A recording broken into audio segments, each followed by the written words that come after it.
പെരുവയലില്ലേ,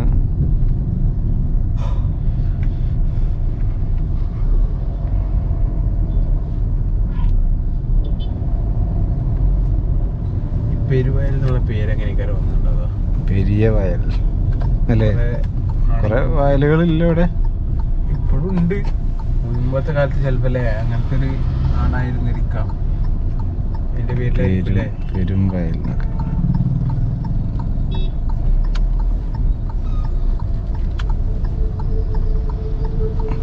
ഒരു ബസ്സും ലോറി മുന്നേ ഉണ്ടെങ്കിൽ ഇനിയിപ്പോ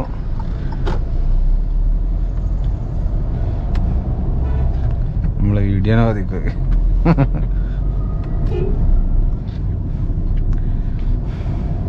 നമ്മള് കഴിഞ്ഞ 2 വീഡിയോയിൽ സംസാരിച്ച് മണിയല്ലേ, മണി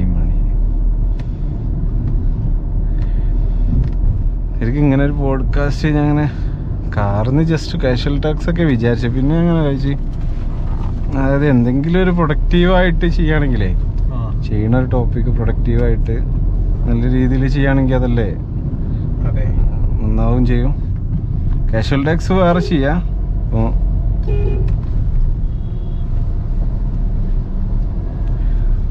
അങ്ങനെ ആകുമ്പോൾ ഇപ്പോൾ ഇന്നാളെ ഞാൻ പൃഥ്വിരാജിനെ വെച്ചിട്ടൊരു നോർത്ത് ഇന്ത്യയിലൊരു വീഡിയോ ഉണ്ട്, ഒരു പോഡ്കാസ്റ്റ് ടൈപ്പ്. ആ ലേഡിൻ്റെ വേറൊരാളും ചെയ്യണുണ്ടോ? കാറ് ബേസ് ചെയ്തിട്ടുള്ള വീഡിയോ അതുകൊണ്ട് അല്ലാത്ത കൊണ്ടുപോകുന്നുണ്ട്. പക്ഷെ അങ്ങനെ ഏത് സെലാറോ ഇറങ്ങിയ സമയത്തല്ലേ ഇനി, പിന്നെ ആ സമയത്ത് തന്നെയല്ലേ ഇനി ആടുജീവിതം ഒക്കെ ഇറങ്ങി. അങ്ങനെ ഒരു കത്തലിട്ടിരുന്നു പൃഥ്വിരാജിനെ. ആ സമയത്താണ് പൃഥ്വിരാജിനെ വെച്ചത് ചെയ്തത് തോന്നുന്നുണ്ട്. കാർ എന്തൂസിയാസ്റ്റ് അത് കാറ് ബേസ് ചെയ്തിട്ടുള്ള പോഡ്കാസ്റ്റ് കേൾക്കാൻ ചിലപ്പോൾ അങ്ങനെ ആളുകൾ ചിലപ്പോൾ പ്രിഫർ ചെയ്യണേ. പക്ഷേ കുറച്ചും കൂടെ ഒരു പ്രൊഡക്റ്റീവായിട്ടുള്ള ടോപ്പിക്കുകളും നല്ല ഗസ്റ്റിനൊക്കെ കൊണ്ടുവന്നിട്ടൊക്കെ ചെയ്താലൊക്കെ അടിപൊളിയാവും അല്ലേ? ഗസ്റ്റൊക്കെ ഭാവിയിലുള്ള കാര്യമാണ്.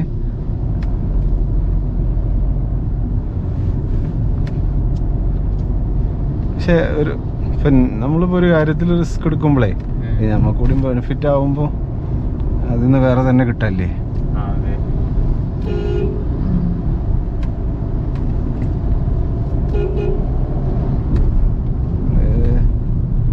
ചെങ്ങായിയുടെ ബൈക്കിനെ ഓട്ടേക്ക് കണക്ക് ഈ വെയിറ്റ് ഇല്ലാത്ത ലോറികൾ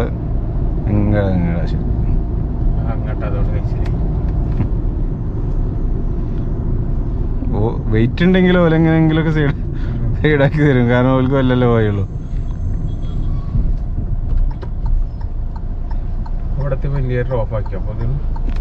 ഓട്ടോമാറ്റിക് ഓഫ് ആയി കയറും.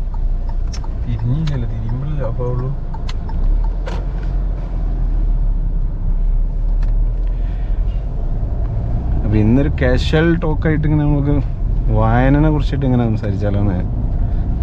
വായനയെ കുറിച്ച് ഞാൻ ചിന്തിക്കാനുള്ള കാരണം എന്താ പറയുക, ഇന്നലെ ഇപ്പോൾ പെരയിലൊക്കെ കുറേ കുട്ടികളുണ്ട്, പെങ്ങളെ മക്കളൊക്കെ ആയിട്ട്. എല്ലാം ടാബ്, മൊബൈല്, ഒന്ന് ചാർജ് ചെയ്യുമ്പോൾ മറ്റേമല്ലേ, പിന്നെ കുറേ ചാർജ് കുത്തിച്ചിട്ട്. നമ്മളൊക്കെ പണ്ടൊക്കെ വിരുന്ന് പോവുകയാണെങ്കിൽ ഒരു എക്സ്പ്ലോറേഷൻ അല്ലേ, അതുമില്ല ഇതുമില്ല മറ്റുമില്ല പറഞ്ഞാൽ. പണ്ടൊക്കെ എൻ്റെ അടുക്ക് ആരും വിരുന്ന് വരുമ്പോഴൊക്കെ എൻ്റെ അവിടെ കുറേ കഥബുക്കുകളുണ്ടാവും. ഞാൻ പണ്ട് പത്രത്തിൻ്റെ കൂടെ തന്നെ ഈ ബാലരമ, ബാലഭൂമിയൊക്കെ ഇങ്ങനെ വരുത്തും. അങ്ങനത്തെ അന്നൊരു കാലം ഉണ്ടല്ലോ, എല്ലാവരും ഇങ്ങനെ പീടിയിലൊക്കെ പോയി വാങ്ങണ കാലത്ത് ഞാനിപ്പോൾ എന്നോട് പറഞ്ഞിട്ട് പത്രത്തിൻ്റെ കൂടെ തന്നെ വെള്ളിയാഴ്ച രാവിലെ തന്നെ വരും ബാലരമ. മറ്റേത് പിന്നെ കട തുറന്നിട്ടൊക്കെ വേണ്ടേ എല്ലാത്തവർക്ക്. അപ്പോൾ അങ്ങനെ കുറേ കളക്ഷൻസ് ഉണ്ടായി. അപ്പോൾ എൻ്റെ അടുക്കൊക്കെ ആരെയും വരുമ്പോഴൊക്കെ ഇങ്ങനെ ബാലരമൻ്റെ കളക്ഷനൊക്കെ ഉണ്ടാവും. അപ്പോൾ എല്ലാവരും ഇങ്ങനെ ഇരുന്ന് വായിക്കണതൊക്കെ ഇങ്ങനെ ഓർമ്മ വരും. പക്ഷെ ഇപ്പോൾ ബുക്ക് ഉണ്ടായാലും ഇപ്പോൾ ആരെയും വായിക്കുമോ? കിട്ടൂല ആരെയും. കുട്ടിക്കൊന്നും അറിയില്ലല്ലോ ഇങ്ങനത്തെ ബുക്ക് ഉള്ളത് തന്നെ അറിയില്ല അവർക്ക്. നമ്മള് കുറച്ചൊക്കെ അറിയാം. കാലത്തിലെ ബാലരമൊക്കെ കിട്ടാത്ര ആഗ്രഹിച്ചത്. ഞാനൊക്കെ ഇതേപോലെ ബാലരമ ഇങ്ങനെ വാങ്ങി. ഞാനിവിടെ നിങ്ങൾ പറഞ്ഞില്ലേ എനിക്ക് ഇന്ന് സ്ക്രാച്ച് ആൻഡ് മിന്നില് ബാറ്റ് അടിച്ച് ബാറ്റ് എന്നിട്ട് കോഴിക്കോട് നിന്ന് എന്റെ അളാപ്പ കളക്ട് ചെയ്ത് കൊണ്ടുവന്ന് അതിനോട് പിന്നെ ഇത്ര കാലം കളിച്ചിനി. അന്നൊക്കെ ഒരു ക്രിക്കറ്റ് ബാറ്റ് സ്വന്തമാക്കാറുള്ള വലിയ സംഭവമാണ്. ക്രിക്കറ്റിലെ മെയിൻ നമ്മളെ നാട്ടിലൊക്കെ നമ്മള് കളിക്കാത്ത കണ്ടങ്ങൾ ഉണ്ടാവില്ല. ആ കോലത്തിൽ കളിച്ചു നമ്മളെ. ഇന്നത്തെ സ്ഥിതിയിൽ അപൂർവം ചില കുട്ടികൾ വൈകുന്നേരം കുറച്ച് ഫുട്ബോൾ കളിച്ചാലായി. ബാക്കി ഫുൾ ടൈം ഓലൊക്കെ അല്ല. ഇപ്പൊ നമ്മളും അങ്ങനെ തന്നെയാണ്. നമ്മളിപ്പോ പ്രൊഡക്റ്റീവ് ആക്കണില്ലല്ലോ. അതിന് സ്വാഭാവികമായിട്ടും എല്ലാവരും ഇങ്ങനെ നമ്മളിപ്പോ ഏതായാലും ബുക്ക് വായിച്ച് പ്രൊഡക്റ്റീവ് ആവില്ല എന്നുള്ള വലിയ ശരിയാണ്. നമ്മളും വെറുതെ മൊബൈലിൽ കുറെ സമയം ചെലവാക്കാണ്. അപ്പോൾ മറ്റവർക്ക് ഒരു ഗെയിമെങ്കിലും ഉണ്ടാവും. അതായത് ഓല് ചിലപ്പോൾ ഈ ഓൺലൈൻ മറ്റേ ഗെയിമിലൊക്കെ ചിലപ്പം വന്നായിരിക്കും ചില കുട്ടികളൊക്കെ.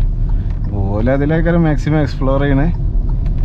നമ്മളൊന്നിലും ഇല്ലാത്ത പോലത്തെ ശരിക്കും കുറെ റീൽസും മറ്റും കണ്ടിട്ട് ഒരു ഉപകാരമില്ലാത്തല്ലേ. ഇപ്പൊ ചില കുട്ടികളൊക്കെ ഗെയിമിങ്ങിലൊക്കെ ഇറങ്ങിയിട്ട് ഭയങ്കര ലെവലിൽ എത്തണല്ലേ. ഏറ്റവും കൂടുതൽ പൈസ ഉണ്ടാക്കുന്ന സ്ട്രീമേഴ്സാ. അത് വേറെ കാര്യം. പക്ഷെ ഈ വായന ഇല്ലാത്തതിൻ്റെ ഏറ്റവും വലിയ പ്രശ്നം ഞാൻ മനസ്സിലാക്കണേ ഒരു ഇമാജിനേഷൻ സംഭവമൊക്കെ ഉണ്ടല്ലോ. അതൊക്കെ മാക്സിമം കുറയുന്നുണ്ട്. ഇമാജിനേഷനൊന്നും തീരല്ല. ഇപ്പൊ ഇമാജിനേഷൻ ഉണ്ടെങ്കിലും ഒരു കണ്ട അങ്ങനത്തെ ചുറ്റിപ്പറ്റിയിട്ടുള്ള സാധനങ്ങളല്ലേ ചിന്തിക്കണേ. നമ്മൾ പണ്ടങ്ങനല്ലോ. നമ്മളെന്തെങ്കിലും വായിക്കേ ഒക്കെ ചെയ്യുമ്പോൾ ആ ലോകം അങ്ങോട്ട് നമ്മളേതായിട്ടുള്ളൊരു ഇതിൽ കൊണ്ടുവരല്ലേ. വായനയില് ഭയങ്കര ഇമ്പോർട്ടൻസ് ഉള്ള സംഗതി അല്ലേ. അതായത് വായിക്കുന്നതിന്റെ കൂടെ ഒരു വിഷ്വലൈസ് ചെയ്ത് ഇങ്ങനെ അല്ലേ ആ സംഭവം ഇങ്ങനെ നമ്മൾ മൈൻഡിക്ക് കൊണ്ടുവരുമല്ലോ. അത് ഭയങ്കര തന്നെയാണ്. അത് ഇപ്പോഴത്തെ കുട്ടികൾക്ക് ഇപ്പോഴത്തെ ആളുകൾക്ക് കിട്ടണില്ലേ. ഞമ്മക്ക് തന്നെ നഷ്ടപ്പെട്ടില്ലേ. ഞാൻ ഇപ്പോൾ അടുത്ത് ഇങ്ങനെ ഏതോ ഒരു ബുക്ക് വായിച്ചപ്പോഴേ ലാസ്റ്റ് ഒരു മറ്റേ കൈറ്റ് റണ്ണറൊക്കെ ഇത് മൂപ്പരുണ്ടല്ലോ എന്തോ ഒരു ഖാലിദ് ഹുസൈൻ. മൂപ്പരൊരു ബുക്കിലൊരു ചെറിയ ഭാഗം ChatGPT അടിച്ചു നോക്കി. എന്നിട്ട് ഇല്ലസ്ട്രേറ്റ് ചെയ്യാൻ പറഞ്ഞു. അത് പിക്ചറൈസ് ചെയ്യാൻ. അപ്പോൾ ഞാൻ ചിന്തിച്ച അതേപോലത്തെ ഒരു പിക്ചർ ഇങ്ങോട്ട് വന്ന് എനിക്കെന്തോ ഭയങ്കര ഒരു ഇത്. കാരണം നമ്മളന്ന് ഇങ്ങനൊക്കെ ഇപ്പോൾ ഇമേജ് വരുന്നുണ്ടെങ്കിൽ അന്നത്തെ കാലത്തെ നമ്മൾ ചിന്തിച്ച കാലത്ത് നമ്മൾ അങ്ങനെയൊക്കെ ചിന്തിച്ചില്ലേനോന്ന്. ആ ഒരു ക്വാളിറ്റി കുട്ടികൾക്കൊക്കെ ഭയങ്കരമായിട്ട് നഷ്ടപ്പെട്ടു പോയി.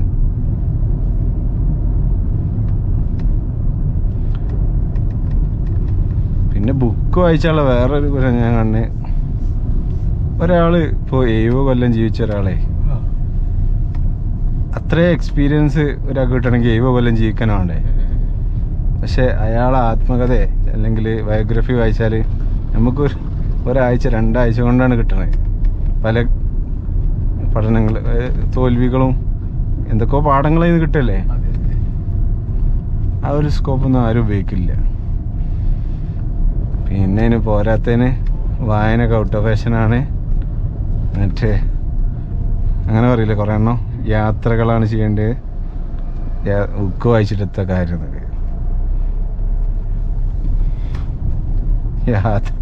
യാത്രകളാണ് ചെയ്യേണ്ടതായ രീതിയിൽ ചെയ്യണം. അപ്പൊ അതിന് കാര്യം ഉണ്ടാവും. പക്ഷെ ഇപ്പോഴത്തെ യാത്രകൾ എന്ന് പറഞ്ഞാൽ മെയിനായിട്ട് ഇൻസ്റ്റഗ്രാമിൽ പോസ്റ്റ് ഇടുക എന്നുള്ളതല്ലേ പോലെ മെയിൻ. ഇനിയിപ്പോൾ അങ്ങനെ തന്നെ ഇപ്പോൾ ഉള്ളേരിയയിൽ കൂടെ ഒക്കെ യാത്ര ചെയ്യണമെങ്കിൽ അതൊരു കണ്ടന്റ് ആക്കി വ്ളോഗാക്കാനല്ലേ ചെയ്യണേ. അല്ലാതെ ജീവിതം പഠിക്കുക എന്നുള്ളതിൻ്റെ അപ്പുറത്ത് കണ്ടന്റ് അല്ലേ. അവിടെ പ്രശ്നമുണ്ട്.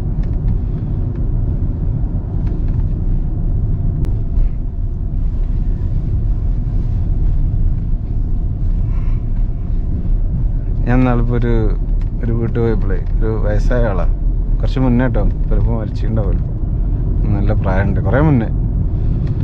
അപ്പോൾ മൂപ്പർക്ക് ഇങ്ങനെ എന്തൊക്കെ നല്ല പ്രായമുണ്ട്, അസുഖങ്ങൾ എന്തോ വെച്ച് നമ്മൾ ചെന്നി എന്നൊക്കെ പറയില്ല നാട്ടിൽ, നരമ്പ് സംബന്ധമായിട്ടുള്ള അതിൻ്റെ ഒക്കെ ഇത് മൂപ്പർക്ക് ഉണ്ട്. പക്ഷേ മൂപ്പർക്ക് അതൊന്നും ബാധിക്കാത്തതിൻ്റെ ഒരു കാരണം വായനയാണെന്ന്. അത് ഏതെന്നറിയോ, 10, 80, 90 വയസ്സുള്ള ഒരാൾ ബാലരമ ഇരുന്ന് വായിച്ചാലോ, രാവിലെയൊക്കെ ഇരുന്നിട്ട് ബാലരമ, ബാലഭൂമി, കുട്ടികളെ ബുക്ക് ഇങ്ങനെ ഇരുന്ന് വായിച്ചു തന്നെ. അയാളൊരു ബ്രെയിൻ അവിടെ വർക്ക് ചെയ്യണോണ്ടേക്കാര് പല അസുഖങ്ങളും വരാക്കണേ. ഹലോ,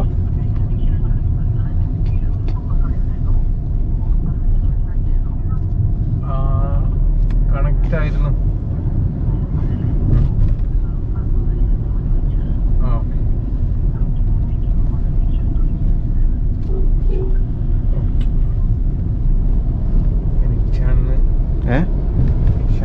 വിളിച്ച സംഗതി കണക്റ്റ് ആയിരുന്നു റിവ്യൂ അടിച്ച്.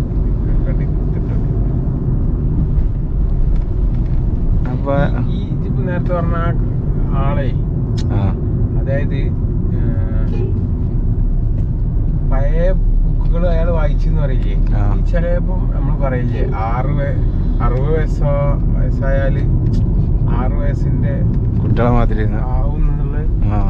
ചിലപ്പം മൂപ്പര് ബുദ്ധിയിൽ ചിലപ്പോ അതൊക്കെ ഭയങ്കര എക്സൈറ്റ് ചെയ്യിക്കുന്നുണ്ടാവും, അങ്ങനെ ഉണ്ടായിക്കൂടാ.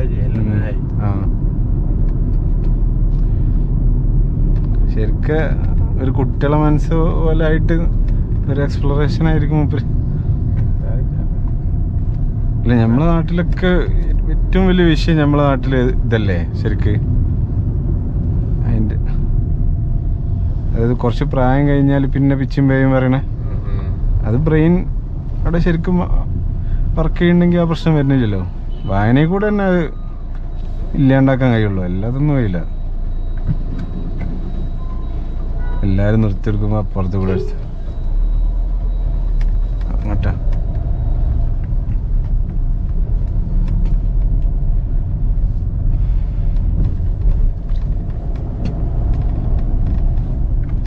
ഈ റോഡ് എക്സ്റ്റെൻഡ് ചെയ്യുമ്പോൾ എങ്ങനെയാ വെച്ചാൽ അങ്ങാടികൾക്ക് മാത്രം ഒരു പ്രത്യേക പരിഗണന കിട്ടിയാണ്ട് ഇതായി പോണ മനസ്സിലാണ്. രാഷ്ട്രീയ കളികളായിരിക്കും. ഇത്രയും കുറേ ആളുകൾ സ്ഥലമായിരിക്കും, അപ്പോൾ അത്രയും ആളുകൾ വെറുപ്പിക്കണ്ടെന്നൊക്കെ വിചാരിച്ചിട്ടേ. പിന്നെ നമ്മളെ നാട്ടില് അങ്ങനെയാണല്ലോ കുറേ വിഷയങ്ങളും നടക്കാതെ പോണേ. ഇപ്പോൾ അതായത് ഇപ്പോൾ കുറച്ച് വികസനം വരികയാണെന്നുണ്ടെങ്കിൽ അതിൽ കുറേ വിട്ടുവീഴ്ചകൾ ചെയ്യേണ്ടി വരും എപ്പോഴും. അത് ചെയ്യാനായിട്ട് നമുക്ക് ആവില്ലെങ്കിൽ ഇങ്ങനത്തെ കുറേ വിഷയങ്ങൾ ഓൾറെഡി സ്വാഭാവികമായിട്ടുണ്ടാവും. ഇപ്പം നമ്മളെ നാട് ബിസിനസ് ആവണില്ല മറ്റാവണില്ല എന്ന് പറഞ്ഞാലും ഈ ബിസിനസ് വികസിച്ച അല്ലെങ്കിൽ നല്ല ഉണ്ടായ ഒരു സ്ഥലവും നമ്മളെ നാടും ഒക്കെ ചിലപ്പോൾ നോക്കുമ്പോഴേ വെള്ളത്തിൻ്റെ കാര്യത്തിലൊക്കെ അവിടെ ബിസിനസ് വന്നുകൊണ്ട് ചിലപ്പോൾ വെള്ളമൊക്കെ കിടന്നുണ്ടാവും. അങ്ങനെ കുറേ വിഷയങ്ങളുണ്ടാവും. നമുക്ക് നല്ല വെള്ളം ഇപ്പോൾ ഓൾറെഡി കിട്ടുന്നുണ്ടാവും. നമ്മളിപ്പോൾ ബിസിനസ് ഇല്ല മറ്റില്ല എന്നൊക്കെ പറഞ്ഞാലും പുരോഗതിയും കാര്യങ്ങളും വരുമ്പോൾ നമ്മളെ വെള്ളം കേടരേക്കാരോ. അപ്പോൾ കുറച്ച് ത്യാഗങ്ങൾ എല്ലാവരും സഹിക്കേണ്ടി വരും. പിന്നെ കിണറ്റിലെ വെള്ളമൊക്കെ ഉപയോഗിക്കണ കുടിവെള്ളം മറ്റേ ഫിൽട്ടർ ചെയ്ത വെള്ളമൊക്കെ ഉപയോഗിക്കേണ്ടി വരും. പുരോഗതികൾ വരുമ്പോൾ അങ്ങനെയൊക്കെ ചെയ്യേണ്ടി വരും. ഇപ്പം പുറത്തൊക്കെ അങ്ങനെയല്ലേ, നല്ല കിണറ്റിൽ നിന്ന് ഉപയോഗിക്കാൻ പറ്റിയപ്പോൾ എല്ലായിടത്തും ഇല്ലല്ലോ. അത് അങ്ങനത്തെ ഏരിയയിൽ വികസനം വരുമ്പോൾ സ്വാഭാവികമായിട്ടും ആ രീതിക്ക് മാറേണ്ടി വരും. ഇപ്പോൾ ഹോട്ടലുകൾ എടുത്തുള്ള ഏതെങ്കിലും ഉപയോഗിക്കാൻ പറ്റുമോ? ഹോട്ടലുകളോ അല്ലെങ്കിൽ എന്തെങ്കിലും ഒരു ബിസിനസ് ഉള്ള അടുത്തുള്ള ഇനിയിപ്പോൾ എന്തെങ്കിലും പ്രൊഡക്ഷനോ അങ്ങനത്തെ എന്തെങ്കിലും കാര്യങ്ങൾ വന്നാലും സ്വാഭാവികമായിട്ടും അത് ചെറിയ നിലക്കൊക്കെ വേറെ ഉള്ളവർ ബാധിക്കും. അത്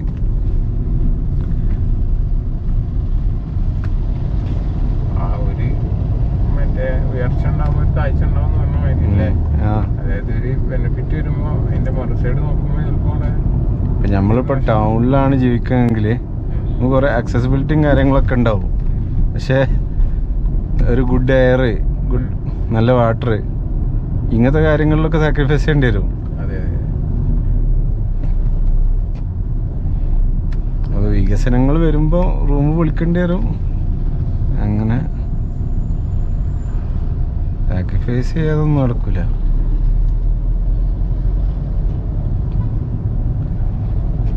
ഈ അങ്ങാടിയൊക്കെ ഇപ്പോൾ എത്ര 20-25 കൊല്ലം മുന്നേ ഇങ്ങനെ തന്നെയല്ലേ കരം അല്ലേ? ഇതിൻ്റെ അപ്പുറം ഇത്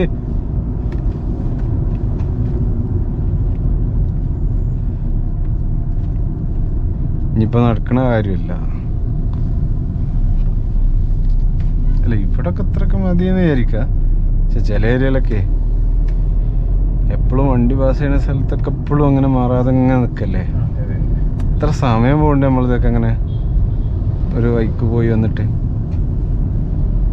സമയത്തിന് തീരെ ഒരു വില കൽപ്പിക്കാത്തൊരു സംഗതി നമ്മുടെ നാട്ടില് എല്ലാ കാര്യത്തിലും ഉണ്ട്. എല്ലാ കാര്യത്തിലുണ്ട്. നമ്മളൊരു പരിപാടിക്ക് ഇന്ന സമയം പറഞ്ഞാൽ ആ കറക്റ്റ് സമയത്തിന് എത്തുന്ന ആൾക്കാർ അപൂർവ്വം. അപ്പോൾ ഒരു 10 മണി എന്ന് പറഞ്ഞാൽ 10 മണി പറഞ്ഞാൽ അത് 10:11 എന്തായാലും ആവുന്ന ആദ്യം നമ്മളെ മൈൻഡിക്ക് അങ്ങനെ കാരണം വരിക അല്ലേ? അതൊരു ടൈം പങ്ക്ച്വാലിറ്റി ഇല്ലാത്ത ബാക്കിയുള്ളതിനൊക്കെ മൊത്തത്തിൽ ബാധിക്കൂലേ? ഏത് വരും നമ്മള് മാത്രം ഒരാൾ മാത്രം നന്നായിട്ടും കാര്യം ഉണ്ടാവില്ല. പക്ഷെ മാറ്റങ്ങൾ ഇങ്ങനെ ഓരോ ആളുകൾക്കും തുടങ്ങേണ്ട. അതാ ചെറുപ്പത്തില് കുട്ടികളെ കൊണ്ടുവരണത്. കുട്ടികളെ കൊണ്ടുവരാൻ്റെ കുറേ കാര്യങ്ങളുണ്ട് നമ്മളെ നാട്ടില്. അതിന് വിദ്യാഭ്യാസ സിസ്റ്റത്തിൽ മാറ്റങ്ങൾ വരുത്തും. അധ്യാപകർ മനസ്സ് വെക്കണം. അങ്ങനെ എന്തൊക്കെയാ ഇപ്പൊ വായനന്റെ കാര്യം തന്നെ. ഇപ്പൊ കഴിഞ്ഞെല്ലാം ശിവൻകുട്ടി എന്താ പറഞ്ഞല്ലോ, വായനക്ക് ഗ്രേസ് മാർക്ക് ഉണ്ട് എന്നൊക്കെ. പക്ഷെ അതൊക്കെ ഒരു പറച്ചിലാണ് പറയണേ കാരം. പക്ഷെ അതെങ്ങനെ നടപ്പിലാക്കുമെന്ന് ചോദിച്ചാല് വലിയ ചോദ്യക്കാരം. പിന്നെ നമ്മളെ സിസ്റ്റത്തിലുള്ള വേറൊരു പ്രശ്നം എന്താ വെച്ചാല് ഇതൊക്കെ പിന്നെ ഇത് ഉടായ്പായിട്ടാണ് മാറും. അതായത് ഗ്രേസ് മാർക്ക് കിട്ടാൻ വേണ്ടിയുള്ള ഒരു ഉടായ്പായിട്ടാണ് മാറും. അങ്ങനെ വിഷയമുണ്ട് ഇതിൽ. ഇപ്പൊ ഗ്രേസ് മാർക്ക് കൊടുത്താലുള്ളൊരു വിഷയമാണ്. ഇപ്പൊ NSSനൊക്കെ ഗ്രേസ് മാർക്ക് ഉണ്ട് എന്ന് പറഞ്ഞിട്ട് കയറുന്നോലേക്കാരും 80% ആൾക്കാരും. NSS സർവീസ് എന്നൊക്കെ വിചാരിച്ചിട്ട് കയറുന്നോല് വളരെ കുറവായിക്കാരും. അതേപോലെ ആയി മാറും ഇതും. അങ്ങനെ ഒരു പ്രശ്നമുണ്ട്. ഗ്രേസ് മാർക്ക് അങ്ങനത്തെ വിഷയങ്ങളൊക്കെ കൊണ്ടുവന്നാലേ. പക്ഷെ ഒന്നുമില്ലാത്തതിനാട്ടി നല്ലത് എന്തേലും അങ്ങനെ ഉണ്ടല്ലോ. അതിന്റെ പേരിലെങ്കിലും എത്തിപ്പെടട്ടെ. അതെ.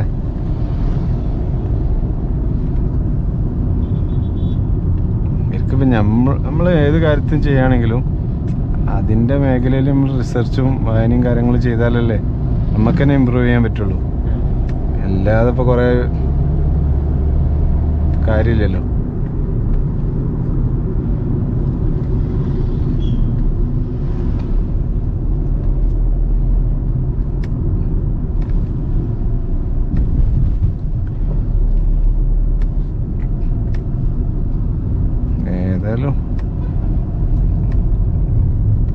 വേറൊന്നുണ്ട്, നമ്മള് വഴി കാണിച്ചു കൊടുക്കണം കുട്ടിക്ക്. അല്ലാതെ നമ്മള് കുട്ടികളെ വായിച്ചില്ല എന്നാണ് ഇരുന്നിട്ട് കാര്യമില്ല. നമ്മള് കുട്ടികൾക്ക് എന്താ കൊടുക്കണെന്നുള്ളൊരു ചോദ്യമില്ലേ?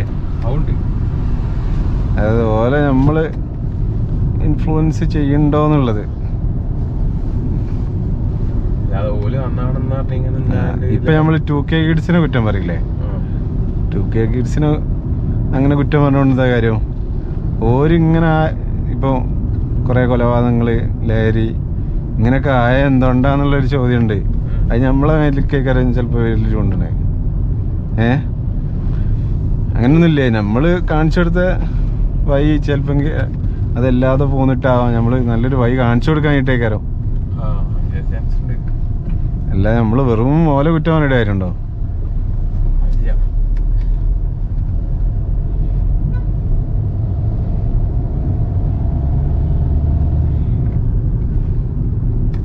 ഈ അങ്ങോട്ട് പൈ ചാരാൻ സുഖമാണ്. ഏതെങ്കിലും ഒരു ജനറേഷനെ അല്ലെങ്കിൽ ഏതെങ്കിലും ഒരു വിഭാഗത്തിനെ ആണ് പൈ ചേരാൻ സുഖം. അത് നന്നാക്കി കൊണ്ടുവരാനും കാര്യങ്ങളൊന്നും കഴിയില്ല.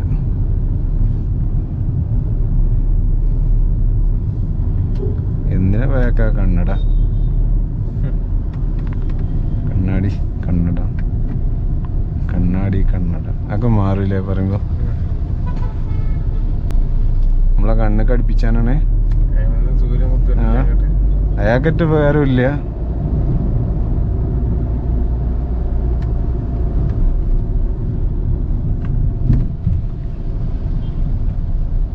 ഏതായാലും ഇന്ന് നമ്മള് വായനമേ തുടങ്ങിയിട്ട് ഒരു കാഷ്വൽ ഡേ ഒക്കെ ആണ് സംഭവിച്ച. അല്ല അതിങ്ങനൊക്കെ തന്നെയാണ് നമ്മൾ ഓരോന്ന് പറഞ്ഞ് ഓരോന്ന് കൊണ്ടുവരിക എന്നുള്ളതാണ്. ചിലപ്പോൾ ഒരാൾ ചിലപ്പം കണ്ടിരിക്കുന്നുണ്ടാവില്ല, പക്ഷെ നമ്മൾ ചെയ്യണതിലൂടെ നമുക്ക് എന്തെങ്കിലും കിട്ടുമല്ലോ. ഇനി നല്ല ടോപ്പിക്കുകൾ വെച്ച് ചെയ്യുക, അതാണ് ലക്ഷ്യം. അന്നിങ്ങനെ തുടങ്ങിയോണ്ട് നാലാൾ കണ്ട് എന്നുള്ളതിൻ്റെ അപ്പുറത്തേക്ക് നമുക്കെന്ത് മാറ്റം വന്നെങ്കിലും ചിലപ്പം പറയാൻ പറ്റിയാലേ അടിപൊളിയാവില്ലേ.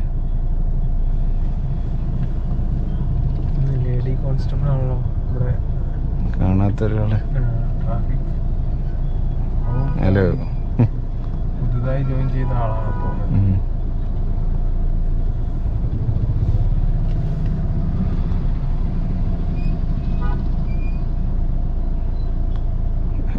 അതൊന്നും ചെയ്യണില്ലേ, അതിനെ അറിയണ്ടാവില്ല ഇവിടെ നിന്ന് എന്താ കാട്ടണ്ടേ.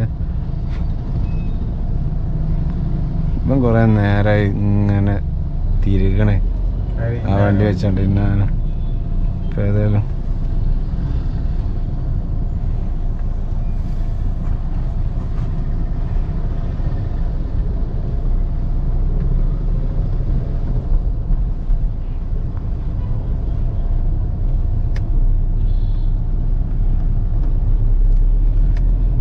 അപ്പോൾ ഓക്കെ, അടുത്ത വീഡിയോയിലേക്ക് വീണ്ടും കാണാം.